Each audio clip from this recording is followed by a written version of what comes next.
Hey, brothers, welcome back. Today we have with us Shreya Pattar again, who was with us in our previous episode. So, just a quick background on Shreya. Shreya is a freelancer. She makes a fuck ton of money on the internet. Think like $100,000 a month or more. And yeah, she's been growing a lot on LinkedIn, Twitter, everywhere else. And the last podcast I did with her got 200,000 views. So, you guys really like her. So, we have Shreya Pattar back. Hey, Shreya, how are you doing? Hi, Harsh. Good introduction. Never has somebody introduced me like that, so thank you so much for that. I'm good. How are you? I've been doing well. I've been kicking ass, losing some fat. I've been doing the keto diet thing. Well, not Oh, exactly wow, keto okay. diet, but what's a word for it? Low carb. Low What carb, yeah. about you? I see you need to do high carb. Yeah, that's where I'm at right now. I saw a I picture think of you. my You high are carb is gaining muscle. still, Go ahead. sorry. I saw a picture of you on Twitter. You were lifting weights now, right? You've started going to the gym, and I see you gain muscle. So tell us a bit more about that. Yeah, I actually started weight training about 2 years back, but it's been very on and off considering like I was still in university that time, so a lot has changed since then. But especially in the last, I think 3 to 6 months, I've taken it very seriously. Fixed a lot in terms of diet. I think for me, eating was a huge problem. So I was consistent in the gym, but just not eating right and stuff. So I decided, okay, like if I just for 3 months, if I just eat right, sleep well, and I train properly, let's see what can happen. And it was a great test because like I started at like Jan, so it's been almost 3 months now. A lot has changed, lots has improved, physically, and also like I feel that strength and energy all day. So yeah, it's been a great thing, and that's why I talk about it so much on Twitter as well. You got to show us your biceps. My God, I'm not doing that. It's a Steroids, very steroids. bro thing to do. Absolutely, it is steroids. Everything steroids. This does it look natural? No, of course not. It's not natural. I'm just My messing with God, you. of course. But the big news is that Shreya has just moved to Dubai, of course, to save taxes, right? Yeah, you're so right about everything you said so far about me. Absolutely on point. Yes. So tell us about the process. So very few people move from India to Dubai as an entrepreneur. A lot of people move to Dubai Yeah. to work. But I've seen Mhm. lately a lot of businessmen are moving to Dubai, not just for taxes, by the way, but also for the lifestyle. And it's become almost like a startup city. So, what has your Mhm. experience been like as a lone woman who moves from India to a completely new country? How did you pick Dubai, first of all, and what was the process like? So I've been living by myself, living abroad for like almost 4 or 5 years now. So I studied abroad, and I think that was my first experience of living away from home and having that experience of, okay, how does it feel to live by yourself, to have all this responsibility, to do your own thing. I also started freelancing at that point. So I've been into this online business space, making my own money, sustaining myself for quite a few years now. And once I was almost done with university, I was like, I don't want to go back home because, first of all, home is too comfortable.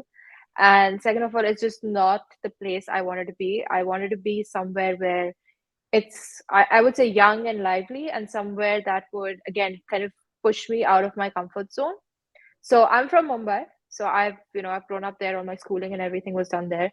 And once I finished university, I think at that time Dubai had recently come up with this thing called the freelancer visa. They made it very simple to get a visa to move for a year. And I was exploring that option, and it was like, okay, this sounds great. It sounds like something, it makes sense. And but 1 year fell too short. So I was like, I do want to consider Dubai as a place to live. It's also like close to India. It's like a 3 hour flight from Mumbai. It's fairly okay. A lot of flight options as well if I have to ever travel last minute.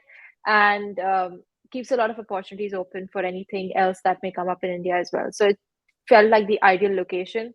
No tax, great weather, lots of young crowd, lots of people who are all here to make money. Like you said, most people come here for jobs, but again, the basic idea is that they're here to make money. So I think that sort of mindset is like you can see it in everyone here. And then I just thought, okay, if I want to move, I have to move. I'm not doing this freelancer visa thing. I'm not doing this 1 year, try it out, test it out thing. So I decided to set up a company here. So I've set up like a virtual company basically because I don't need an office. Uh, I don't have like employees or anything. Everyone's remote. So I set up a virtual company here. I got a long-term visa and yeah, I run my business from here now. So that's what the process kind of look like.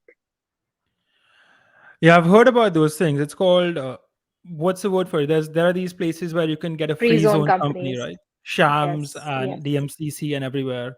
And I've heard the yes. process to open the company is very simple, but to open a bank account is really complicated. Yes, it is. Like depending on which bank you want, it depends on how much income you have. It depends, and it's not business revenue, right? It's more like your income. What salary are you drawing? Basically, it depends on that. And I don't think even companies setting up a company can also be difficult based on what sort of company you're setting up and what the process is like. So the reason I don't talk about the process much is because I had a hard time setting up a company. It took way too long for me. And that's why I think it's so important that you find the right person to help you out with this. And I think one of the issues in like in Dubai is that the rules keep changing so often. So anything about setting up a company that was true last year is probably like had a complete overhaul this year. So it's important that you find someone who knows the updated rules and then they can help you set up the company as soon as possible. And they can also help you open the bank account as well. I see. I have an employee of mine who lives in Dubai for a different business, and yeah, he loves Hmm. Dubai. He's like, I'm never moving back Yeah. to India. And the main thing he really likes about Dubai is that there is no traffic here and cars are cheap. So this is more of a car guy. Hmm. And he's like, wait, I can Okay. drive where I want without having to stop Hmm. every 10 seconds. So Yeah. he's very happy there. I've also had friends who came back from Dubai and they like India far more because apparently in Dubai everything is slightly pricier than it is here. So Hmm. that is also a factor. So tell me what it is like. Tell me what your lifestyle is actually like living there vis-a-vis living in Hmm. India, and what do you like there versus what do you like here? I think in India, I definitely like just the comfort, first of all, of being home. Everything's very familiar. Everything's fast paced as well. In Mumbai, like obviously everyone's always rushing, everything's fast paced. And I think that energy is good to have where everyone's constantly moving.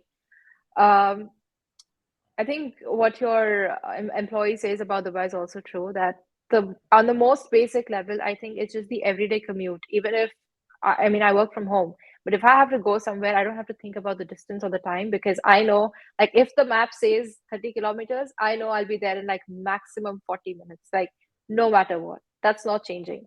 So there's this flexibility of traveling. There's this flexibility where there's predictability, like you know exactly when and how things will happen because thing like there's very rarely there's traffic here. Weather is usually very good. It doesn't rain except maybe 3 or 4 days a year. And like I said, I think the predictability is what people really enjoy because once that's in place, there's no external factor that's kind of getting to you or affecting your routine. You just you've decided that okay, this is what I want to do today, and you can get it done as long as you move obviously. So yeah, I think that's something that I like about Dubai, that even though it's pricier in the sense that, yeah, certain things cost more, obviously. Um, but I think it, even the quality of these things is different. So in terms of anything, I would say food, clothes, the kind of apartment you live in, I think here they prioritize cleanliness so much. Like I have a pool here, and I can their staff like every morning for 2 hours they're just washing, like literally washing everything around the pool. They're cleaning it so well, and it's always well maintained, no matter how many people come and use the pool. So I think it's these small things that really add to your lifestyle and add to how like you're willing to pay that sort of a premium because you see that difference in life. So I think that's definitely something that sticks out when you've been here long enough. Can you give us a breakdown of the costs of living in Dubai? Let's say that a fresh person from India moves to Dubai. Outside of the Yeah. cost of setting up the company, which, like you said, keep changing, Hmm. how much does it Yeah. actually cost to live and operate a business from Dubai? Because I've heard varying estimates. I know someone who lives in the Burj Khalifa, and he's like, I pay a ton of money Mm. just for the internet. But I've Yeah. heard mixed experiences about this. So, can you give me your opinion and thoughts? Yeah. So first of all, Dubai is one of those places where it's 110% dependent on your lifestyle, how much you're going to spend. Depending on which area you live in, depending on what your priorities are, depending on what is important to you and what kind of environment you want around you, it's going to change. So I live in an area which is not, it's not like your marina side or something. It doesn't have high rises. It's a very family oriented area. It has like a lots of like parks and stuff, and that's the kind of place I like. My rent for a two-bedroom apartment is around 1500 USD per month. If you go towards like Marina side, it'll probably be 3000 USD per month, but for a smaller apartment. So the kind of apartment I have, like I prefer the layout and the size as well. Like I really like it. So 1500 USD for that. Wi-Fi comes to about, I would say, probably 150 USD per month. Then there's your bills, right? So your bills in Dubai, they have this thing called a diva bill, which is your electricity and water bill. And like you're paying for electricity, you're paying for water as well. So that depending on how much you use the AC and whatnot, I normally pay probably around 200, 300 USD per month for that. Whoa, that's a And lot for then it electricity and water, by the way. probably, I'm trying to maintain my conversions as well. Yeah, it's probably 200 USD for water and electricity, both 200 to 50 USD. And yeah, and then depending obviously on your lifestyle, like I have this meal plan, so I stopped trying to manage cooking because I absolutely cannot cook every single day and try to make that happen. So I started getting meals. So it cost me around $500 a month to get 2 meals a day. Breakfast is what I cook at home. So my groceries is mainly breakfast and small stuff. Again, you have to buy water. There's no concept of a water filter here, so you have to buy drinking water, which is a cost, but it's not as bad. So it's okay. And yeah, I think that's pretty much your everyday expenses that you need to survive in Dubai. But like I said, it depends. If you want to get like one bed in someone's house, you can literally pay for one bed. Or if you want to get one room, that's possible. A studio or a one bedroom, a villa, like whatever, depending. Also, what floor you live on, it's going to change a lot about how much you're going to pay as rent. Um, Beyond that, I think travel is one of the most expensive things here. There's a metro, but I think in the heat, it gets very difficult to use the metro because you still have to walk to the metro station and then walk from there to wherever you have to be. Um, Otherwise, the option is cabs, and cabs they can like add up to a lot. So I would advise that if you're planning to move to Dubai and actually live here for a long time, get your driver's license. Your driver's license will cost you around 1 lakh or so, depending on how many times you fail the test. And you One might have to lakh do a redo. rupees, correct? Yes, 1 lakh rupees. So 1 lakh rupees, yeah, probably like about One to thousand to five fifteen zero hundred USD. USD. Yeah, so 1,000 to We're fifteen gonna hundred date this USD will podcast, go by the way. into. You could have? I'm s- I'm saying we're gonna date the podcast by putting in the conversion because the rupee is gonna keep declining Yeah, more and yeah. more. Okay. Yeah, you Go should do on. that. So yeah, so I think a driver's license is a major cost if you want to get a license. And then I would suggest just get a car as soon as possible. Like get a second-hand car if you have to, but just having a car is going to change your entire experience about Dubai. Uh, because otherwise it's going to be so restrictive. Literally in the first year, I didn't travel much because getting a cab at certain points of the day, I can go there, but getting a cab to come back home was so difficult. So I just avoided going out. And plus, obviously, it was so expensive to use a cab every single day. I think I have been to more places in the last 2 months than I have been to in the last 1 year, just because I have the convenience of a car now. So I think just having a car is it's gonna be a huge investment, but it's gonna be the kind that just improves your life by so much. So get a vehicle as soon as possible in Dubai. It's I important. saw your car. Your car looks really good, by the way. Yeah, thank you. You know what I find interesting now that you mention it? It seems like you need to make at Hmm. least $5,000 a month to live in Dubai, to live to live an okay to good life in Dubai. Whereas for Yes, $5,000 a month, you can live a very luxury life in India. So I would that's say true. people need to keep that in mind. Although I think that some of it is offset by the non-existence of taxes, right? For example, if you make $5,000 in India, you're paying about 1,500 bucks a month in taxes. as Hmm. opposed to in Dubai, you're paying nothing in taxes. So you kind of get a discount, a 35% discount on everything simply by not having to pay taxes. So that is something that people might Yeah. want to keep in mind when they are computing their own costs. But other than that, how are things like? How is the healthcare system like? How are the schools like, if you're Hmm. aware? I see that you're also speaking in schools now, so congrats on that. Yeah. Thanks. Yeah. I spoke at a university last month. The schooling system, they have a lot of really good private schools. I have a bit of family here as well, so my cousins, they go to this private school, and I think the experience so far is great because I always see them full of energy even once they're back home. I never see them having to do like homework, but they know everything that they need to know. And I think that's just like the way I have seen their life. It looks like, okay, they are learning a lot, they're enjoying the experience, and they're not coming back with homework every single day to like kind of sit and spend hours and hours on. So they also have a lot of flexibility to do other things, and like, they can do their classes, they can have their own time, they can read their own things. And I think that approach, it looks good to me. I don't have much insight into the education system otherwise. And what was the first thing you asked me? I had asked you what the healthcare system there is like. Let's say you get sick. Do you Healthcare, have to yeah. sell your kidney Yeah. like in the US, or You is it need cheaper? insurance. You cannot live here without insurance. You need insurance, and it depends on what insurance plan you have. Healthcare can get expensive. So, usually, especially I think dentistry, or if there's a major surgery or something, people tend to just go back to India. Like they'll just travel back, get the surgery or whatever medical care done there, and then they'll come back when they're feeling better. Depends obviously on your healthcare plan and stuff. But yeah, it can add up for sure. How are the people there like? Are they cooperative? Are they like, do they look down upon you for not being a local? I've heard that Dubai is Mm, maybe 70% Indian. So maybe not Dubai, but let's say when you step out of Dubai, you go to Sharjah, Fujairah, Abu Dhabi, wherever. yeah. How are you treated? I haven't been to the other Emirates in the recent years. In the past, yes, and I haven't noticed any difference.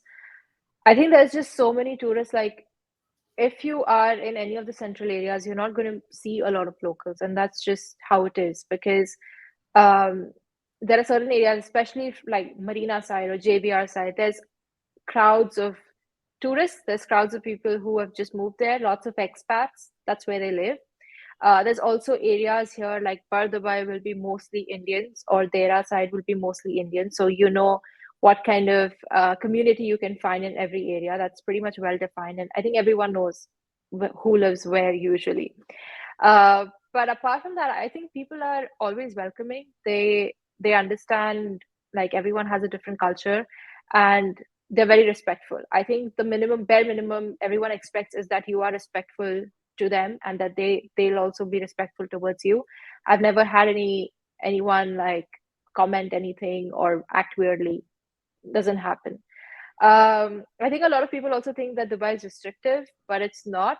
If you're an expat, they don't really care what you do. There are certain rules, yes, like you cannot kiss in public. That's something that you'll be fined for. So you cannot do certain How much things. is the But other fine? than Is it that, worth it? oh wow, okay, I don't know. I'm not aware of the fines. So yeah. But it's looked down upon. So yeah, you don't want to get into a mess in Dubai. You don't know, like you'll just get kicked out of the country with you never having a chance to come back. So you don't mess with Dubai. Like we've all Always, bagged the always police remember after we that. got caught there. Oh my Not God, in no, no, Dubai, no, but don't. Yeah. So yeah, like public display of affection is not. It's just not something that's encouraged. But yeah, I think a lot of people think that you're restricted about what you can wear or something. No, you wear what you want. You go to the beach. Everyone's wearing whatever they want. It doesn't matter. You have a lot of freedom and flexibility. That's not an issue. Like I said, you just respect people, and they will respect you. That's it. So yeah, I see. So you don't have to wear a burqa or anything. So that's a misconception people have. I was telling my friend like yeah, you could go to Dubai. So I have a friend in Europe. He's making a lot of money mm-hmm. there, but he has to pay Mm-hmm. 50% in taxes. So I was Yeah, telling him you should move to Dubai, and she's like, oh no, he's like, this is a guy. I've recommended two mm-hmm. people, and they gave me different reactions. And he's like, why Yeah. would I move to a country where all the women are wearing burqas, where I can live here and all the women are half nude? And I'm like, they don't have Mm-hmm. to wear burqas in Dubai. But there is this perception with Islamic countries that they are very restrictive about what you can and can't wear. But I see that Dubai is Mm-hmm. either an exception or it's just a stereotype for Islamic countries. I'm not sure. But I'm happy to see your experience has been positive. I have Yeah, a I friend of mean, mine. Go ahead. you have to realize that Dubai is becoming open to expats. It's encouraging people to move from around the world, and one of the main reasons is because it's accepting of different things. Again, I will definitely double down on the fact that they have rules for certain things that they do not allow and they're not okay with, and you should follow them. Otherwise, you could get into big trouble. But otherwise, if they, of course, if they want to encourage that sort of globalization, then I think they're seeing it from that point of view. So yeah, I don't think you would face any issues in terms of, oh, I don't feel like something feels off here. I don't think you will go through that. Yeah, my employee was telling me that they're trying to globalize so much that they're trying to shift their Yeah. holiday from Friday to Sunday. So apparently, in Islamic Mm. countries, they take Fridays off. That And changed last year. oh, it already changed. Okay, so I have not Yeah. caught up with Dubai. Yeah, it changed last January. Yeah. I see. Huh, that is interesting. So they are moving very fast, and I love the Yeah. fact that it's an actual startup city. They're trying to attract talented people towards it, and Yeah. it kind of beats all the stereotypes you hear. Right, when you open the news, you're like terrorist, terrorist, terrorist. But then you hear from people in Mm. Dubai, and they're like, "Hey, this place is amazing. I don't even want to come back to my home country. There are no taxes, and they're a very accepting culture." So Yeah. I think a lot of people need to change their minds about Dubai and especially the UAE in general because it's not like most other places in the world. And I've Hmm. never heard anything bad about it except the weather situation. The weather.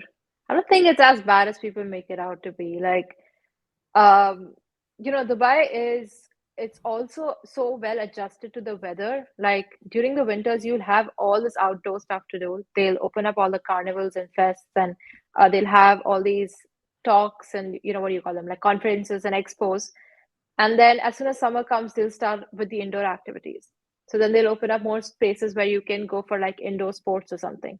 So it's hot, yes, like you don't step out in, especially in the afternoon, and you can't do outdoorsy things, but they make it so easy for you to have certain things to do it on the weekends, for example, that's indoors. So you don't, it's not like you're missing out on anything. Like, yeah, for 4 5 months of the year, don't go out in the heat, but it's not like life comes to a halt or something. So I think, and obviously there are people living here all year round. I know a lot of people who especially are in the online business space, they just prefer to move back, or go to Europe or something for the time when it's summer here in Dubai, because then Europe summers are much better. But I don't think that's necessary, because obviously people here are surviving as well, and they're doing what they have to do. So it's not as bad as people make it out to be. It's difficult to adjust, yes, but it's not like you have nothing to do at all or something. What are the food options like? Do you get decent vegetarian food here or are you kind of forced to start eating non vegetarian? And do you actually like Hmm. the Indian food there? Yeah, I think food is one of the best things in Dubai. Like everything is great quality. Um, you get all cuisines. Like I don't think you have to think or worry about, okay, will I get Indian food or will I get this? Everything's available in terms of cuisines. Um, I'm not sure, like, yeah, vegetarian options you might want to check a few places, because few places are definitely like their steakhouses, or they're known for their meat, and they might have a very small vegetarian menu. Like their vegetarian menu might be like just 5 things instead of having a long list. But also most places you could just tell them to, like, especially if you're getting Western food like American food or something, you can ask for stuff without the meat. That's an accommodation they make.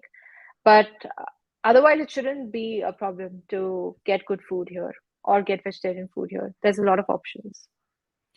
Speaking of food, I recently came across a tweet of yours where you had posted stuff that you had cooked. Hmm. Shreya is an adept cook, by the way. So tell us a bit more about your cooking experience here. I don't cook a lot here, to be honest. I used to last year, but now I don't cook much anymore. Like I said, I just get my meals at home, so I've started this delivery thing where I receive my meals. It's easier on me. Otherwise, the option is obviously you can get a cook if you want, but I just don't. Since I'm by myself, I don't like having to adjust to someone's schedule. Like, okay, now you'll come and you'll cook in the house for an hour, and then I have to kind of, restrict my calls or restrict my meetings or going out or whatever as per that. So that's the only reason that I decided to get a meal service.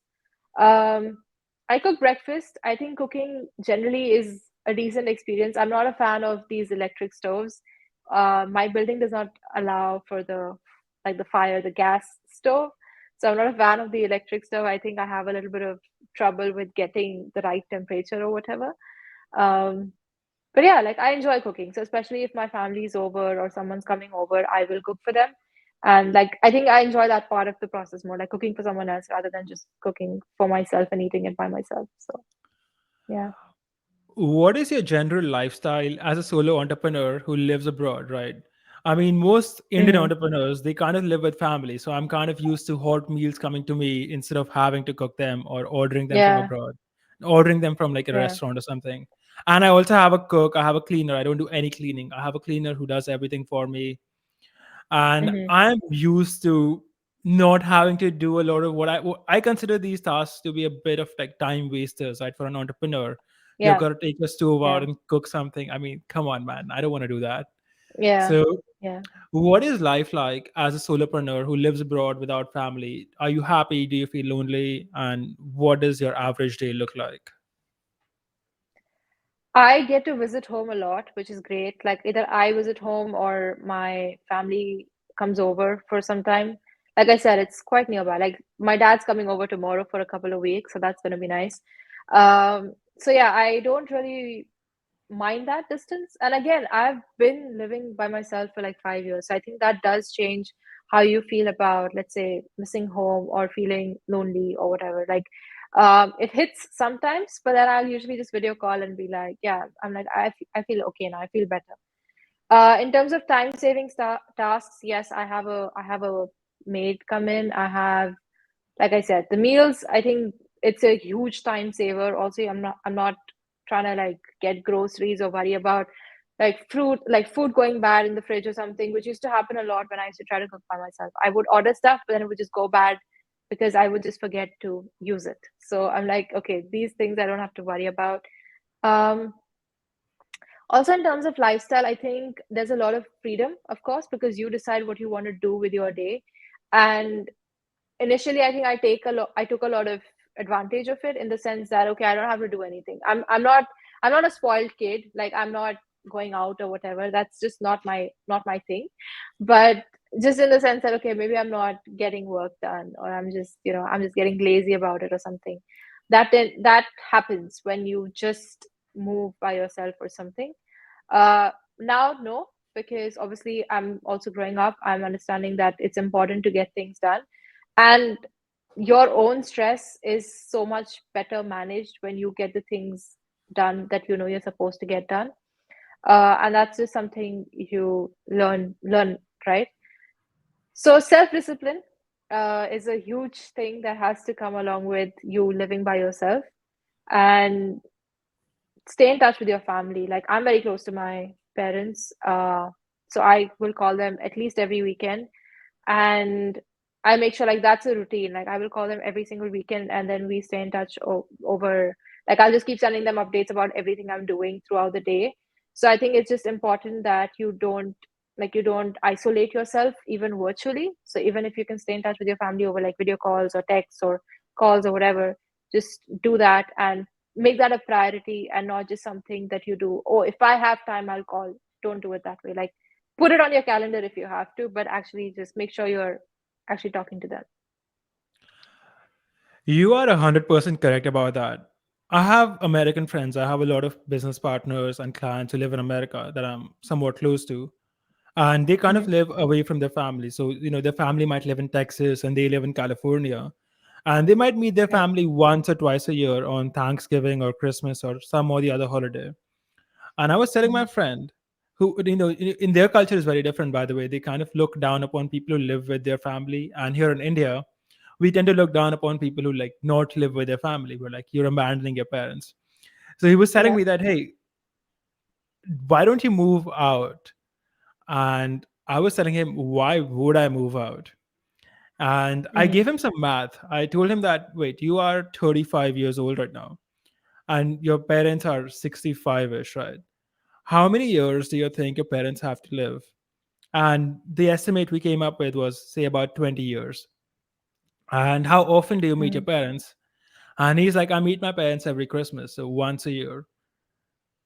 And I told him that I'm going to meet my mom and dad more times today than you are going to meet them in your entire life, because you're going to meet your parents 20 more times. And that's when Yeah. it registered to him. So there is a big culture difference there. But I definitely see Mm-hmm. the value of staying in touch with your family when you live independently, because your Yeah. parents are always getting older and you will always regret not speaking to them more when they are not around. So I think that Mm-hmm. everyone, if this is the main thing you take away from this podcast, then I would consider this to be a good investment of your time as the listener. Speaking of relationships and family, how is dating life like when you move to a completely different country? How do you meet more friends? And give us an update on that regard. How has your experience been? I think for me, it's just generally difficult to meet new people. I'm not a very social person. So I'm not like, I won't find things to do outside the house or something usually. And if I do, it'll be by myself. One of the ways to just meet new people has been last summer, I joined this badminton group. So I met a few people, and that was a good way to just kind of interact with someone a couple of times a week and get to play as well and have some sort of activity going on. Um, then I think this Feb was a very exciting month because I met one or two people and they just started inviting me to all these parties. So I went to like a dinner in December, and then I was invited to a yacht party this time and another dinner. And I just had a lot of opportunity. And these were all people who were in the online business space. So these are all people who are big accounts on Twitter, who are probably anonymous accounts that who you don't know who they are and stuff. And people who are making a lot of money, like a lot, like millions every month, if not every year. So yeah, so like it's these kinds of people that I had a chance to interact with in the last few months. And I think it's just networking, right? So I've noticed even in terms of with clients, whenever I find a UAE based client, they will always refer me to at least two or three more people. And I think that whole networking thing, that referral thing, that okay, let me just invite this person over to this party, even though you don't know whose party it is, that's fine. So I think that's one of the ways to kind of meet people. I am not sure how exactly you end up finding such people. I just found them by fluke, to be honest. But try to find things you can do that are your interest, obviously, but things you can do outside of the house that are group activities. I think that will help you make more friends and meet more people. Yeah, I've noticed that too. So I am an extremely extroverted person. So I've not personally had too many issues meeting people. But Hmm. one, you still need to be around people to meet people, right? You need to be in either some kind of class, right? Like you said, badminton or boxing, or if you want to meet Yeah. girls, by the way, the best place to go is a dance class. Almost Hmm. everyone there's a girl, and it's a very social environment. So a dance class if you want to Yeah. meet girls. If you want to meet guys, Hmm. a boxing class is a very good place. And the Hmm. guys that are more likely to be fit, more masculine, as opposed to say at a dance class. So Yeah. yeah, you have to be where people are, and Hmm. you have to let yourself talk to people in the sense that if I come and ask you, hey, how are you doing, and your response is good, and then you shut up, like, Yeah. good, I'm not going to talk to you anymore because you're not interested. So you have to Right. actually make conversation. I remember meeting somebody, and I'm trying to make some conversation with them because they're a friend's son, and I'm asking Hmm. him, "Hey, how are you doing?" He's like, "Good." "What are you doing today?" "I am eating." "And how is Hmm. school?" "School is good." Like you can't have a conversation with someone like this. It's just not Yes. possible.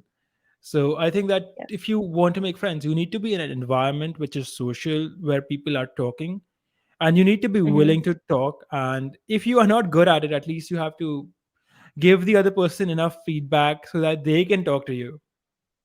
Yeah. I think one of the hacks here is to just be actually interested in getting to know someone. Even if you don't have that interest level now, just start asking questions. Because when you ask a question, like I was that kind of a person, and the reason I'm so aware of it now is because somebody that I'm friends with now told me that the first time they tried to talk to me, I was just very bland in my responses. But the only reason we ended up becoming friends is because that person wouldn't stop asking me questions. And eventually, because I started talking, like because I started answering questions, something or the other happened, and then we started having a conversation. So one of the ways to actually get to know someone or just have a good conversation is to start asking questions. And if the response isn't good, in the sense that they really don't like, they're getting annoyed or something, obviously leave. But otherwise, if you just keep at it, maybe they'll feel comfortable. And applies to you too. Like if you don't know what to say, just ask them something about them, and it'll just help you kind of continue the conversation forward. A really good trick that I've found to make conversation is to just not talk, in the sense that not talk. What I mean is, Hmm.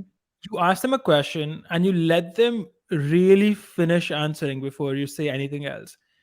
In the sense Yeah. that the way most conversations work is that people kind of look for an empty space so that they can talk. But really good conversation is about letting the other person talk. And that's something I've kind of Hmm. learned a bit from podcasting, right? Because my natural tendency is Yeah. to speak a lot. And now I just have to shut up and let the guests talk. So that's an interesting experience. What about Yeah. dating life? Is it possible to date in Dubai, or do they look down upon dating too? What is the culture there like? No, I've seen like people do go out on dates. That's not an issue. Like I said, nothing is an issue here. They don't really care much about anything. And it's a very, again, it's a very social place. So you can meet a lot of people, like you said, and there's so much to do all the time. Like you think of your gyms, the gyms here are huge. So you'll probably have like, 50 or 100 people at a time if you just if you just join the right kind of gym. And the opportunity to meet new people is a lot. So I'm expecting, like, only the few people I know, they're either with somebody already or they are in the dating phase, which is nice. But yeah, I haven't really explicitly talked to someone about like their dating process or whatever. Yeah, not Ah, aware much about dating in Dubai. something that I would love to follow up with you on in the next, what do you say, the episode, if we ever do another podcast, because this is an Yeah. important part of life for a lot of people, right? Especially when you live alone, you kind of still want to date around, right? Not like, I don't mean Hmm. like mess around with lots of people, but you still would, a lot of people would like a serious relationship. For example, if Right. you are here in India or say in California, it's super, super easy to get a date. As opposed to, I Hmm. don't really know how a lot of these Islamic countries works. I'm not certain, but I would Hmm. guess that it's harder to get dates at random in an Islamic country. I don't think so. I think, like I said, you have to remove the idea about what kind of a country this is, because everyone that you can think of from any place in the world is here, right? And that's like most people you will see here is Indians, Europeans, wherever you go, in restaurants or beaches, like it's full of people from these places. So you will rarely see locals, you will rarely see people who would take offense to things like this. And it's very normal. Like, yeah, I like people will ask someone out. That's not a big deal. That's totally fine. And in parties, especially, yeah, everyone's like hitting on people or something. That's pretty common. So it's not a big deal as such. Like I said, in Dubai, like you have to really remove the notion that there's restrictions, because there really isn't. Huh, that's very interesting. Yeah. Hmm. Yeah, a lot of people, right? Especially the ones in India, right? When you go to Dubai, you go there for like a week to get your company renewed so that you can, Hmm. save some taxes, let's say. But Yeah. the whole living experience, I don't really know many people who kind of, especially alone women who live there. So I'm just curious. That's why I was asking. What would Mhm. your advice be to someone who is actually looking to move to Dubai? I asked a friend, and he like, he Mm. gave me some practical advice, like make sure your house is near the airport and things like Mhm. that. And he told me Yeah. that even though Sharjah is cheap, don't go there because Sharjah is very religious Yeah. and you're not gonna have any fun. Mhm. Sharjah is too far as well. Like, even if you had to drive in the evenings, you're just going to be stuck in traffic. If you want to go to like the main place, like I said, the Marina side, the JBR side, or Al Quoz, which is where most of these activities and parties and social things are happening, Sharjah is just too far. So I wouldn't recommend. Yeah, if you can afford to live in Dubai, I would say live in Dubai. Yeah, so this guy, he got his first house in Russell Khaimah, and he was so Yeah. disappointed by it. He was like, "Oh man, I'm gonna move to Dubai." Yeah. So, what Hmm. is your practical experience and advice like his is like what do you think someone who is moving there for the first time should keep in mind? Yeah, close to the airport is a very good advice, definitely. Um, it doesn't even matter if you travel a lot or not, just get something close to the airport. Um, I'm glad you brought up the Sharjah point because now even like when I meet people, not in Dubai, but let's say back at home, and I say, yeah, like I live in Dubai, they're like, oh, so like Sharjah. I'm like, no, Dubai. They're like, oh, so Sharjah. I'm like, no, Sharjah is not Dubai. Dubai is different, and I live in Dubai. So I think a lot of people just have this notion that they're practically the same thing because they're just like one, like they're 1 centimeter away as per the borderline or whatever, but they're not the same place. And also the way that the rent is probably like 50% in Sharjah, but also the lifestyle is fairly different. So there's a difference for sure. I would also say that in terms of like get your driver's license as soon as possible because a driver's license may take time. For me, it took me like 4 or 5 months to get it because I also was traveling in the middle and they have so many of these levels of tests that you have to cross. I had to give 4 levels of tests to get five to get my driver's license. So get your like you might think, oh, I don't need to apply now because there's so much time. But the fact is, by the time you get your license, you'll probably have lived half a year in Dubai. So apply for that as soon as possible. Other thing in terms of moving to Dubai is that you plan how, like, what sort of move are you planning to do? Like you said, some people just come here and they're like, okay, I'll just stay here for a couple of weeks because my tax residency, I have to just keep it active or whatever. Uh, if you're planning to do that, then make sure you're speaking to somebody and doing it the right way. Because, like I said, in Dubai, the rules keep changing so often. So, the number of days that you're expected to be here, or what qualifies for your visa to stay active or your visa to be renewed or whatever, it changes every single year. So, make sure you are aware of what your requirements are and that you're showing up accordingly. And and I think other thing would be to just keep in touch with all the rules about, let's say, road traffic or in terms of anything like everyday rules. Just stay in touch with also the company policies. If you have set up a company, their taxes are going to change in the next couple of months. So I think from June onwards, they're going to bring up corporate tax and also the way that again the company renewal or the way that you hire employees or the number of employees that you need, blah blah, all of that keeps changing. So just make sure you're staying updated and if possible find someone to kind of help you out with all these things. So those are a few things I can think of right now. I see. It's interesting you mentioned you're really stressing about getting a driver's license. Please elaborate on that. Yeah. Yeah, I think because I generally I enjoy driving a lot. As soon as I got my driver's license in India, I moved abroad. So I moved to Dublin for studies. I didn't plan to get a license or a car there, didn't need it. So I missed the experience of actually getting to drive. And then once I moved back home for a bit, like you said, right? Like you have to stop every 10 seconds. That's not driving. That's just you doing some sort of weird ankle or leg workout and just, your leg is sore the whole day because your leg was on the clutch and the brake the whole time. Like You both your gotta get an legs are just automatic dead here. after that. Yeah, so yeah, I mean, I don't have an automatic there. So here, obviously, it's automatic. You can choose to get a manual, but I have an automatic here, which I think takes away from the experience a little bit. I would probably like have enjoyed the more manual thing more. But anyway, just I think just having that freedom to first of all have a car, second of all to finally for me to get to enjoy driving and actually drive and move. That's fun. And yeah, for me, like I said, it just changed my whole experience of Dubai. I hadn't been to a lot of places, I hadn't done a lot of things, but now just because I have a car, I anytime I feel like, okay, I want to go somewhere, I'll just get my work done, or I can just take my laptop and go anywhere I want. Like, especially now it's getting hotter, but especially in the last 2 months, I spent so much time working from the beach or just going to the beach and a new beach every weekend. I'll go to a new beach, right? Uh, I enjoy that. I felt like this is how I make the most of it. Otherwise, what's the point in living in Dubai if you're just in your room all day? Making money like or doing your whole business thing. You could have done it from every anywhere. So I think having your own vehicle will definitely change like how you feel about being in Dubai. Then it feels like, yeah, I'm in Dubai. So yeah, It also gives you that sense of freedom, doesn't it? I mean, it I does. have a car and I kind of drive wherever I want to. And I do a lot of these Hmm. trips where I would just take the car and disappear for like a 3 4 day trip and come back.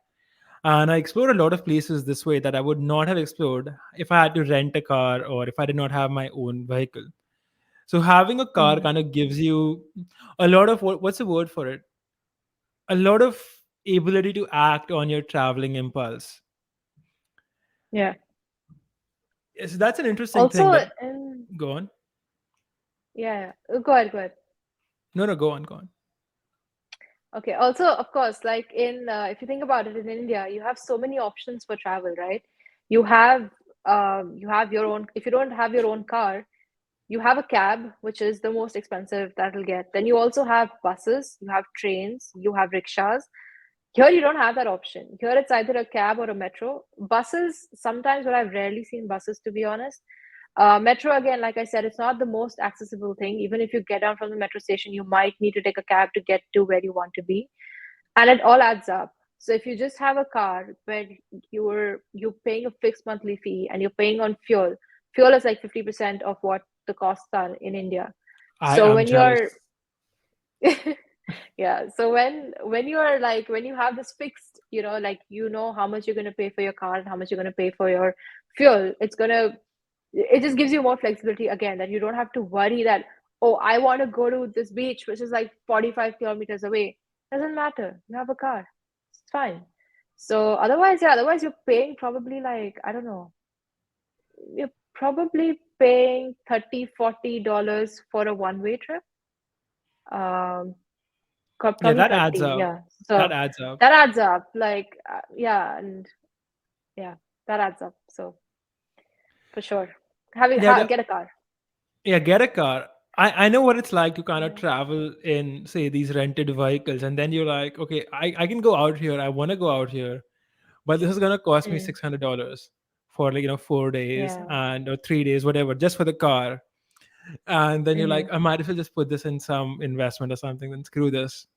As opposed to when you Yeah. have a car, you just take the car. So Yeah. it Yeah. kind of gives you a lot of freedom. Well, it's interesting that you mentioned that you like to drive because, for a lot of girls, they don't really like driving. I've dated girls who really enjoyed sitting in the passenger seat, but they would never take the Hmm. car. Even if it was like a 8 hour journey, they just would not enjoy driving it.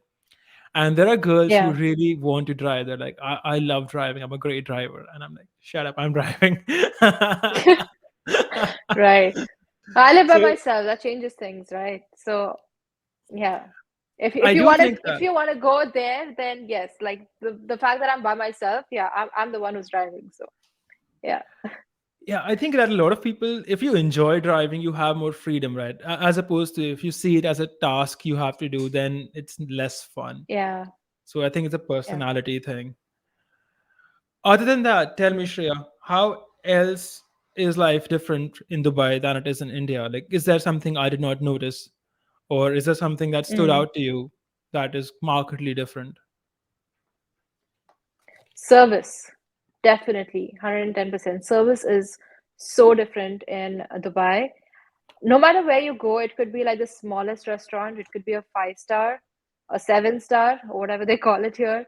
The service is, it stands out. So what I mean by that is that whoever is serving you is going to be like paying attention, is going to actually genuinely be involved. They're very good at giving suggestions. There are people that you really feel like you want to give a good tip to. That's what I mean.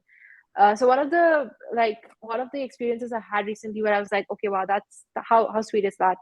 It was when I had gone to this camel farm with a friend of mine, and it's a very small farm where they had camels and all these different farm animals, and they give you like a small tour around, and then in the end they have the small tent where you can kind of sit, and they have tea and some snacks and stuff.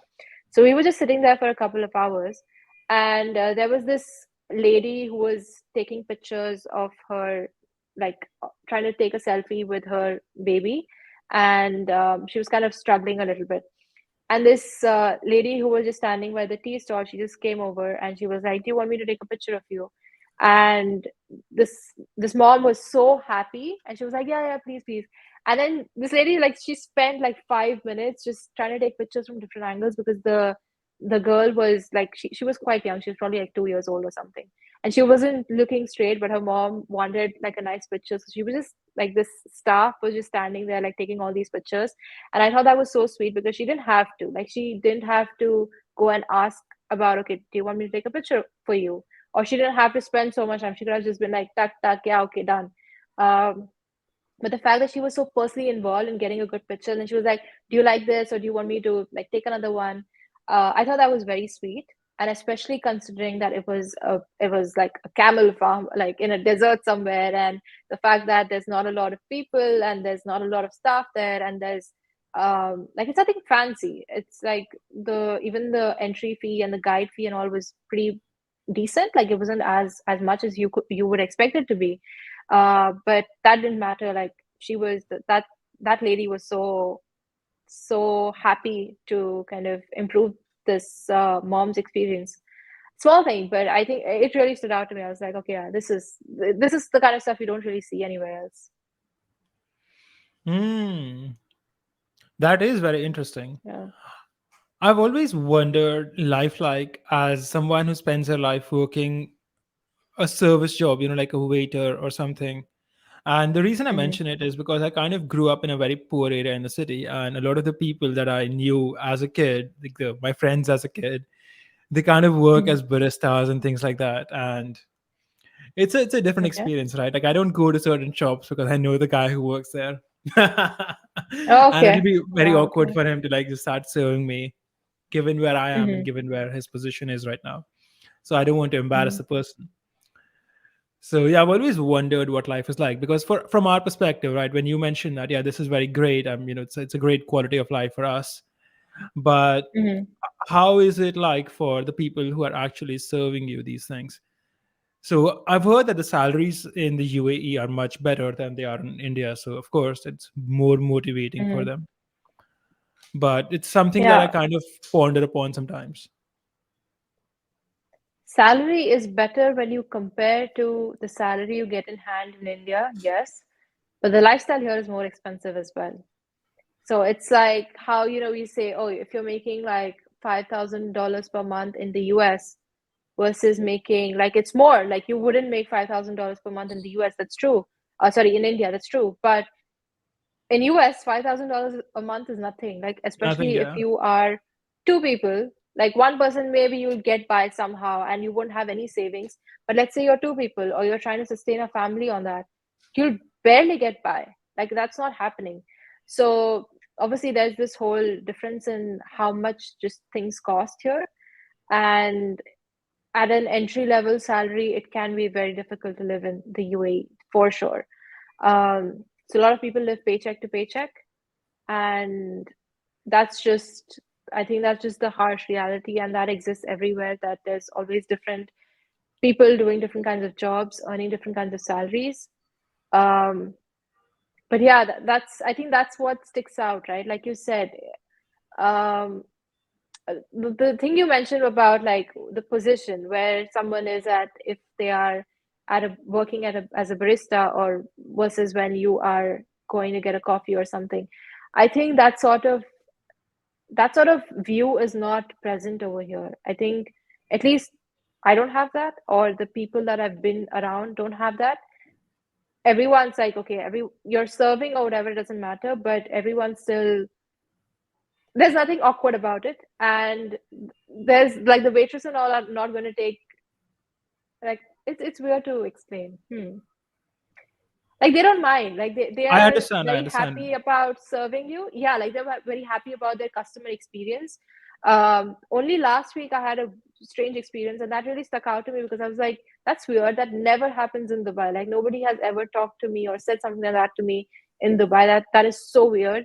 But other than that, like over a year I've been here, and it's always been like, okay, your comfort, and like they're always happy, they're always full of energy, and I think I appreciate that.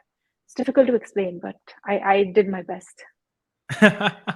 No, I get you. I Yeah. get where you're coming from.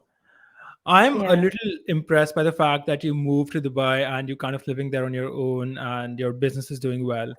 Give us an update on Mhm. business. How are things on the social media landscape for this year? I hear Elon Musk is uh wrecking a lot of Twitter accounts. yeah, I was just yesterday, I think I was looking at the whole Twitter blue thing. It took me a long time to get it, so I just got the option like 3 days back or something, so I hope I can get my tick mark. um Social media is interesting. I think I'm doing more on the business front now than the social media front. And I'm realizing that, yeah, obviously social media is important for business, but it's not the only moving needle. And there are more other things that I should have probably looked at much earlier on prioritizing that I didn't. So I think I told you on Twitter as well that I'm mostly it's about systemizing things right now, because especially to hit bigger numbers, I think that just needs to, everything needs to be smooth on the back end. That's when we can continue not only onboarding clients but delivering good results as well. So that's the focus right now in terms of business, that how do I make it so smooth to just work on my business and in my business and with my business, that we can scale without having to like, without getting stuck every few months or so. Hmm. I hear that economies across the world are collapsing and they're not doing well. A lot of people are losing Yeah. a lot of money and inflation is rampant. And people are actually Yeah. losing jobs now. And I tell people Yeah. that, the best thing you can do right now is to start making some money online. Even if as a freelancer or something, you don't have to like start a scalable business. You don't have to start a software company. But you can take Hmm. what you currently do and start finding clients online. So, can you give us a brief up Yeah. on what do you think about that? And also mention that you have a guide. I know that Shreya has a very cool guide on how to become a freelancer.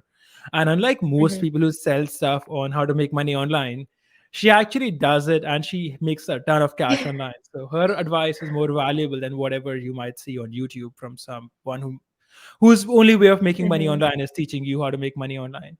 So with Shreya, she does an actual business and she can give you more guidance. So go on.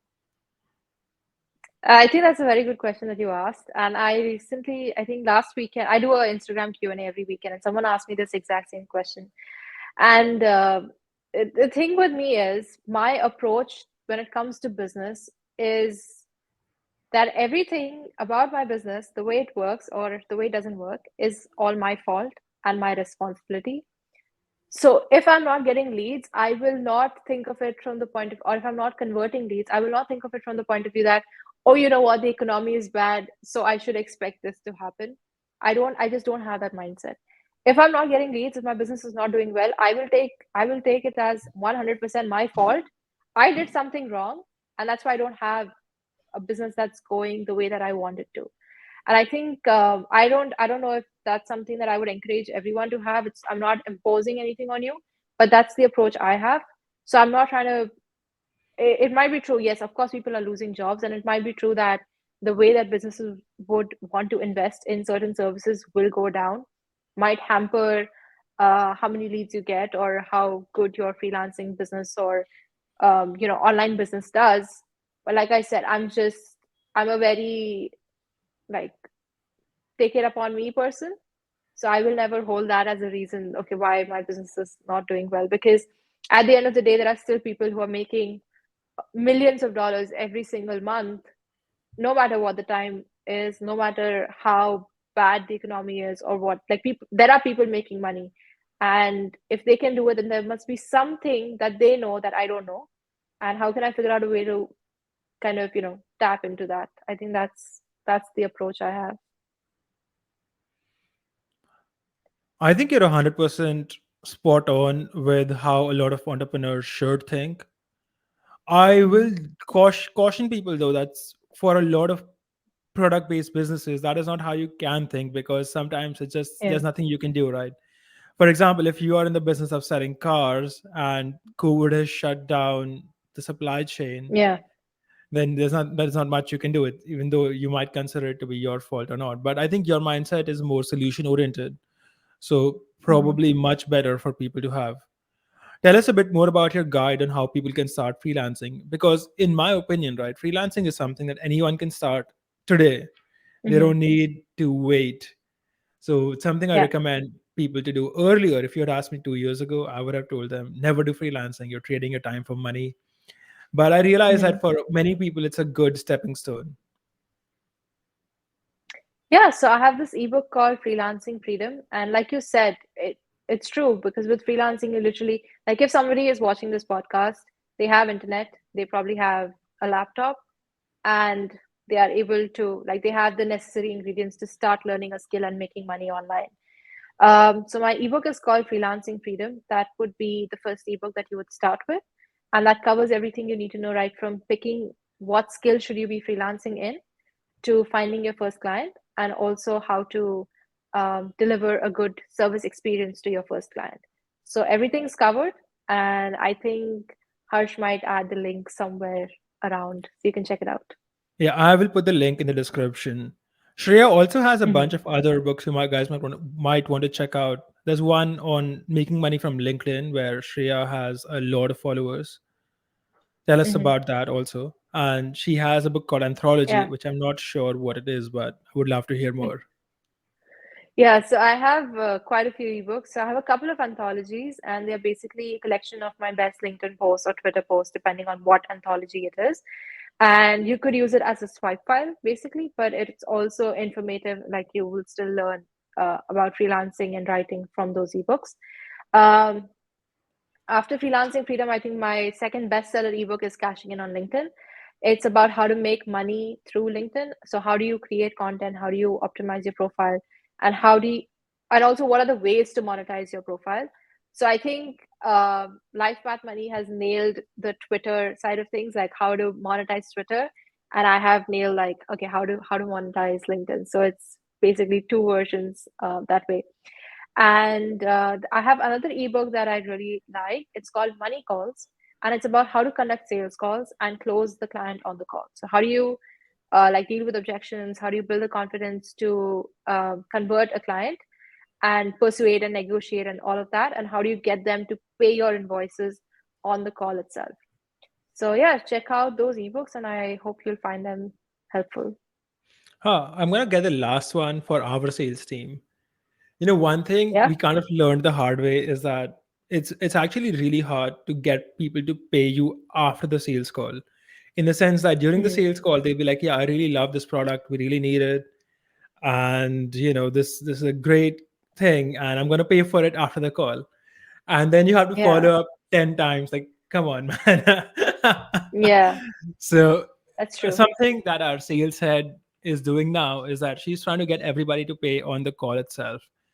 And yeah, Hmm. that's something you learn from experience, right? And we might be making like 10-20K extras simply if we had known this before.